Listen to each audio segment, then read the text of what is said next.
Tech ప్రపంచంలో మన కళ్ల ముందే కాకుండా తెర వెనుక ఒక పెద్ద విప్లవం సైలెంట్గా జరుగుతోంది. ఈరోజు మనం క్వాంటం కంప్యూటింగ్ గురించి మాట్లాడుకుందాం. ముఖ్యంగా 2026 సంవత్సరం ఈ రంగంలో ఒక చరిత్రాత్మక మలుపు ఎందుకు కాబోతోందో చూద్దాం. ఈ మాట మన చర్చకు సరిగ్గా సరిపోతుంది. ఎందుకంటే మనమందరం చూస్తున్న ఈ టెక్నాలజీ పురోగతి వెనుక అసలు శక్తి ఎప్పుడూ నీడల్లోనే, అంటే అందరి దృష్టికి దూరంగానే దాగి ఉంటుంది. ఇప్పుడు కూడా అలాంటి ఒక శక్తివంతమైన మార్పే రూపుదిద్దుకుంటోంది. చూడండి, గడిచిన కొన్నేళ్లుగా మన టెక్ ప్రపంచాన్ని మొత్తం ఏఐ శాసించింది కదా. అందరి మాట ఏఐ గురించే. కానీ చాలా నిశ్శబ్దంగా, బహుశా అంతకంటే పెద్ద విప్లవం అదే క్వాంటం టెక్నాలజీ ఒక కీలకమైన మలుపుకు దగ్గరవుతోంది. ఇది కేవలం ఒక చిన్న ముందడుగు కాదు, ఒక భారీ గెంతు అన్నమాట. సరే, అసలు విషయంలోకి వద్దాం. ఏఐకి చాట్ జీపీటీ మూమెంట్ ఎలాగో ఇప్పుడు క్వాంటం కంప్యూటింగ్కు కూడా అలాంటి ఒక మూమెంట్ రాబోతుంది. మనం మాట్లాడుకునేది 2026 గురించే. ఆ సంవత్సరం ఈ టెక్నాలజీ కేవలం ల్యాబ్లకే పరిమితం కాకుండా బయటకొచ్చి నిజ ప్రపంచంలోకి అడుగుపెట్టబోతోంది. అంటే ఇది వస్తుందా రాదా అనే చర్చ అయిపోయింది. ఇప్పుడు ఎప్పుడు వస్తుంది అనేదే ప్రశ్న. దానికి సమాధానమే 2026. ఇవన్నీ ఊరికే మాటలు కాదు. ఈ నెంబర్ చూడండి, $36 బిలియన్ పైగా. ప్రపంచవ్యాప్తంగా ప్రభుత్వాలు, పెద్ద పెద్ద ప్రైవేట్ కంపెనీలు కలిసి ఇంత పెద్ద మొత్తములో పెట్టుబడి పెట్టాయంటే అర్థం చేసుకోండి ఈ రంగం పట్ల వాళ్లకు ఎంత సీరియస్నెస్, ఎంత నమ్మకముందో మనకిక్కడే తెలిసిపోతుంది. అంతేకాదు, ఇది కేవలం పెట్టుబడులతో ఆగిపోలేదు, ఏకంగా మార్కెట్లోకి దూసుకొస్తోంది. రాబోయే సంవత్సరంలోనే సుమారుగా 10 క్వాంటం కంపెనీలు వాల్స్ట్రీట్లో పబ్లిక్గా లిస్ట్ అవ్వబోతున్నాయి. అంటే ఏంటి? ఇకపై ఇది కేవలం సైంటిస్ట్ల రీసెర్చ్ ప్రాజెక్ట్ కాదు, ఇదొక నిజమైన లాభాలు తెచ్చిపెట్టే వ్యాపారంగా మారుతోంది. అయితే అసలు మనం ఈ స్టేజ్కి ఎలా వచ్చాం? ఇది రాత్రికి రాత్రే జరిగిన అద్భుతం కాదు. దీని వెనుక దాదాపు ఒక శతాబ్దకాలం ప్రయాణముంది. ఆ ప్రయాణం గురించి కొంచెం తెలుసుకుంటేనే ఇప్పుడు జరుగుతున్న దాని ప్రాముఖ్యత మనకు పూర్తిగా అర్థమవుతుంది.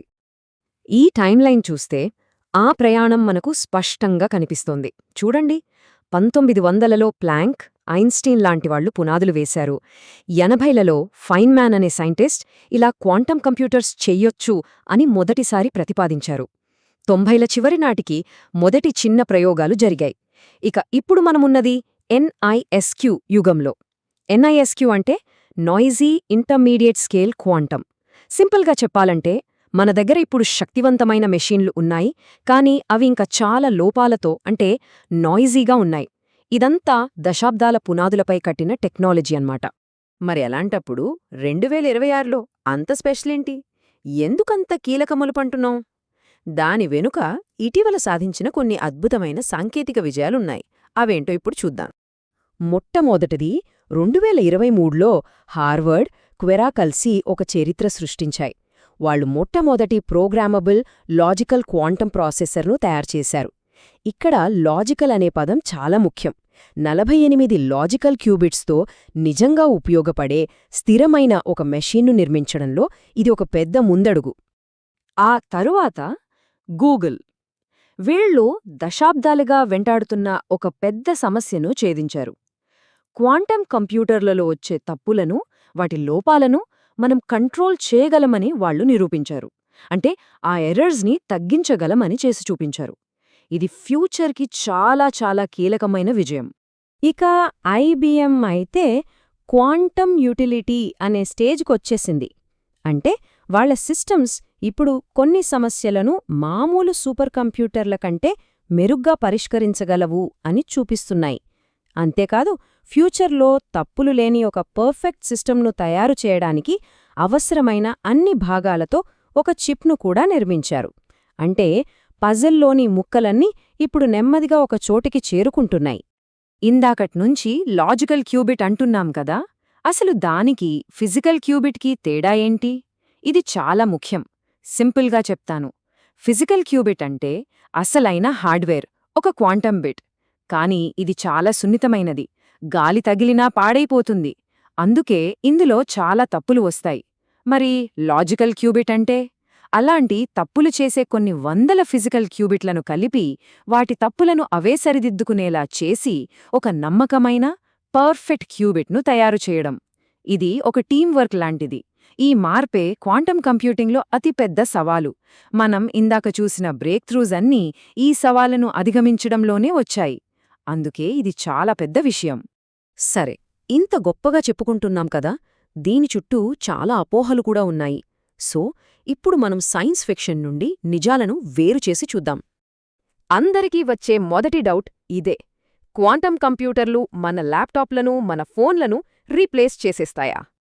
అది కేవలం ఒక అపోహ మాత్రమే. నిజం చెప్పాలంటే క్వాంటం కంప్యూటర్లు ఫార్ములా 1 రేస్ కార్ల లాంటివి. వాటిని మనం రోజూ ఆఫీస్కి వెళ్లడానికి వాడలేం కదా, అవి రేస్ ట్రాక్ మీదనే అద్భుతంగా పనిచేస్తాయి. అలాగే ఇవి కూడా కొన్ని ప్రత్యేకమైన చాలా కష్టమైన పనుల కోసం మాత్రమే. ఉదాహరణకు కొత్త మందులను కనిపెట్టడం, కొత్త మెటీరియల్స్ తయారు చేయడం లాంటివి. భవిష్యత్తులో మన మామూలు కంప్యూటర్లు, ఈ క్వాంటం కంప్యూటర్లు కలిసి పనిచేస్తాయి. దాన్ని హైబ్రిడ్ మోడల్ అంటారు. ఇక అందరినీ భయపెట్టే అసలైన ప్రశ్న: క్వాంటం కంప్యూటర్లు రాగానే మన ఇంటర్నెట్ సెక్యూరిటీ మొత్తం నాశనమైపోతుందా? మన పాస్వర్డ్లు, బ్యాంక్ అకౌంట్లు అన్నీ హ్యాక్ అయిపోతాయా? మళ్ళీ ఇది కూడా ప్రస్తుతానికి ఒక అపోహయే. ఇంటర్నెట్ ఎన్క్రిప్షన్ను బ్రేక్ చేయగలంత పవర్ఫుల్ క్వాంటం కంప్యూటర్ ఇంకా తయారు కాలేదు. దానికింకా చాలా సంవత్సరాలు పట్టొచ్చు. సో ఇది రేపో మాపో జరిగిపోయే ప్రమాదం కాదు, కానీ ఇది భవిష్యత్తులో రాబోయే ముప్పు. అందుకే సైంటిస్టులు ఇప్పట్నుండే పోస్ట్ క్వాంటం క్రిప్టోగ్రఫీ అనే కొత్త సెక్యూరిటీ సిస్టమ్స్ మీద పనిచేస్తున్నారు. మనకు సిద్ధమవ్వడానికి సమయముంది. ఓకే, హార్డ్వేర్ రెడీ అవుతోంది. మరి తర్వాతేంటి? ఇప్పుడసలు పోటీ కొత్త రంగానికి షిఫ్ట్ అవుతోంది. అదే సాఫ్ట్వేర్. ఏ టెక్ విప్లవాన్నైనా తీసుకోండి, పర్సనల్ కంప్యూటర్స్, ఇంటర్నెట్, స్మార్ట్ ఫోన్లు అన్నీ ఇదే ఫార్ములాను ఫాలో అవుతాయి. ఫస్ట్ హార్డ్వేర్ వస్తుంది, ఆ తరువాతే దాన్ని ఎలా వాడాలో చెప్పే సాఫ్ట్వేర్, యాప్స్ వస్తాయి. అప్పుడే ఆ టెక్నాలజీ ప్రపంచాన్ని మారుస్తుంది. క్వాంటం కంప్యూటింగ్ కూడా ఇప్పుడు ఆ రెండో దశలోకి, అంటే సాఫ్ట్వేర్ యుగంలోకి అడుగుపెడుతోంది. మరి ఈ సాఫ్ట్వేర్తో ఏం చేస్తారు? మొదటి వేవ్లో రాబోయే అప్లికేషన్స్ మనకు ఇప్పటికే తెలుసు. కొత్త కొత్త మందులు కనిపెట్టడం, ఫైనాన్షియల్ మార్కెట్లను అనలైజ్ చేయడం, కెమిస్ట్రీలో కొత్త ప్రయోగాలు చేయడం, ఇంకా ఇంతకు ముందెన్నడూ చూడని కొత్త మెటీరియల్స్ తయారు చేయడం, ఇలాంటివన్నీ మొదటగా చూస్తాం. కానీ అసలైన ఆశ్చర్యం ఇక్కడుంది. నెక్స్ట్ వేవ్ మనం ఊహించని సైన్స్, ఫినాన్స్ రంగాల్లో కాకుండా గేమింగ్, మ్యూజిక్, సినిమా లాంటి క్రియేటివ్ రంగాల్లో ఉండొచ్చని కొందరు నమ్ముతున్నారు.